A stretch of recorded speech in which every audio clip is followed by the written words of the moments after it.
Hey guys, welcome back to the channel. Today on Tundra Tactical, we're doing something I can guarantee you've never heard before. Perfect gun pairings. So stay tuned, thanks for watching, and let's start the show.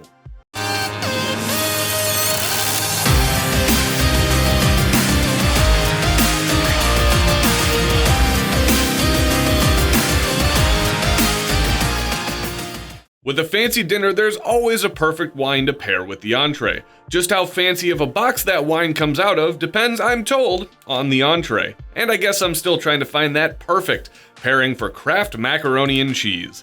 In the spirit of making your gun-owning experience complete, we have a fan-suggested topic for you today. What pairs perfectly with your gun?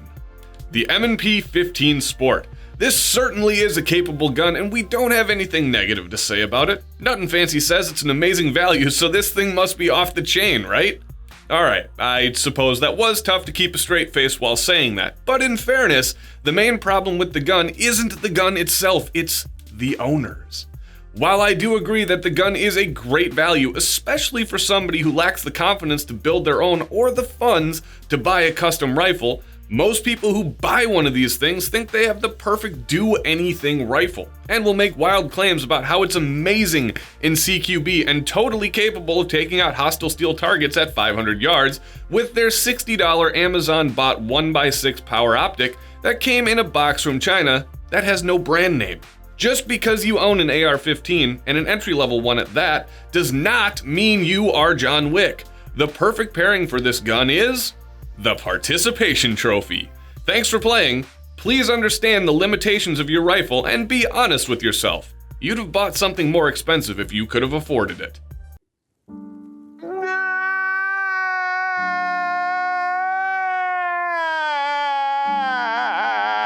Now I know we've beaten up the 1911 before in previous videos, and it's all in good fun. I personally carry a 1911, so please keep that in mind before you start hucking fecal matter in the comments section. 1911s aren't just for old people. They are a very cool gun, and the design is still relevant over a century after it was introduced. Of course, there have been tweaks and modifications to it as technology and the needs of the shooter have progressed and evolved. This is where I'm sure you're all expecting me to drop a joke about AARP membership or adult diapers, but that's where you'd be wrong. The perfect pairing for the 1911 is a full armorer's kit. These things are built in one of two ways, the kind to be carried or the kind to be admired. The carry ones aren't terribly accurate and have a slope in the action, they have mediocre triggers and have crappy capacity. The ones to be admired are so incredibly tricked out with tolerances so tight, they'll only function with ammunition that has been blessed by John Moses Browning himself in a weird ceremony that happens once every 13.6 years, where a virgin Bigfoot is sacrificed in the name of Boreas. Most 1911 owners have one of two problems. Their gun is either broke or it ain't running right. Either way, break out that armorer's kit and take out a student loan so you can learn the inner workings of this Rube Goldberg device you call a handgun. The Enfield, chambered in .303 British, is one of those bolt-action guns that makes you think, why'd you do that to your rifle? I say this because once upon a time, a metric buttload of these things were introduced to the American market, and they entered the domiciles of deer hunters all over the country. If there's one thing a deer hunter absolutely cannot do with the military surplus rifle, it's leave it alone. While there are thousands of these things in gun cabinets and safes across our great nation, finding one in its original condition is quite a chore. Chop stocks, kitchen-engineered scope mounts, and trigger jobs done with emery boards are pretty much the norm here. It'd be really easy to make a cheap joke relating this gun to tea and crumpets, but we prefer a more honest approach to our comedy around here, and generally relate this gun to the rednecks who have essentially ruined a vast majority of the remaining rifles. As the first gun on our list to actually be paired with an adult beverage, we think a lukewarm PBR pulled from the dirty styrofoam cooler is the perfect pairing for this gun. Any rifle chambered in .224 Valkyrie. Now, I don't want to make fun of this gun because it's one of my favorite rifles, and I had a ton of fun using it at that one PRS match I did, but I'm obligated to say anything that's written on the script because Eric said so. Everybody who was anybody was super stoked about this cartridge back in early 2018, but the interest has cooled off after some concerns about the repeatable accuracy from a certain cartridge and certain barrel manufacturers. I jumped fully onto that bandwagon and continue to be there because I've had better experiences than the internet says I should be having.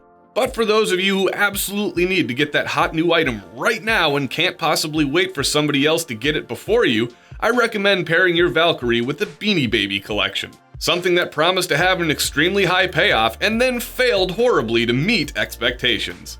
It's been a while since we've made fun of High Point, so how about now? Everybody who knows anything about firearms knows that High Point makes the most garbage Glock 40 problem solvers in the world. Somehow though, and this is an absolute mystery to the firearms community, they remain profitable and continue to make the C9 and put it on gun store shelves. I mean, it must be profitable. There's no way a company would continue to make this abomination solely for the memes, right? Right? Now, of course, very few people are willing to admit that they own them, or if they do, they claim to have bought them a long time ago and wouldn't even consider using one of these things anymore. They might end up using it in private when nobody else is around to hear, because the truth of the matter is that being caught with one of these things will cause you to be ostracized by just about anybody who has even a moderate level of decency. That's why we recommend pairing this pistol with the N-word. What? Most people refuse to use this word in public, and those that do are either doing it to be edgy or have serious problems and should not be welcome in social settings. Don't be racist. And don't shoot a High Point C9. Ruger has been known to make one of the most popular and successful-ish subcompact carry guns on the market. The Ruger LCP series is what people tend to gravitate towards when they want a carry gun that's very easy to conceal. The Kel-Tec PF9 might fit into this realm as well, but I already made a nut and fancy joke today, so I'll continue with the Ruger.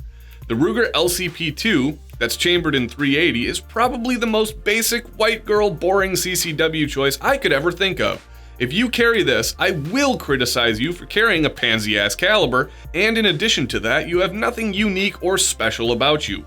Regardless of your shortcomings, you'll insert yourself into gun conversations and use the hashtag #CarryEverywhere in all your Instagram posts. Just like when all those white girls crawl out of their caves every fall to don their Ugg boots and swarm Starbucks, this gun pairs quite nicely with a Grande Pumpkin Spice Latte. Alright guys, that about wraps it up, so if you dislike this video, you probably shoot a bolt-action 6.5 Creedmoor, which pairs nicely with a megaphone and a soapbox. Because we heard you the first time, please shut up about it. But if you liked the video, make sure to smash that thumbs up button and share it around with your friends. Consider subscribing to the channel and checking out our Patreon page to stay up to date on current and future content. And if you haven't done so already, follow the link in the description below to pick up a sweet new Tundra Tactical t-shirt. Thanks for watching, guys, and you can now find us on Instagram at Tundra Tactical MN.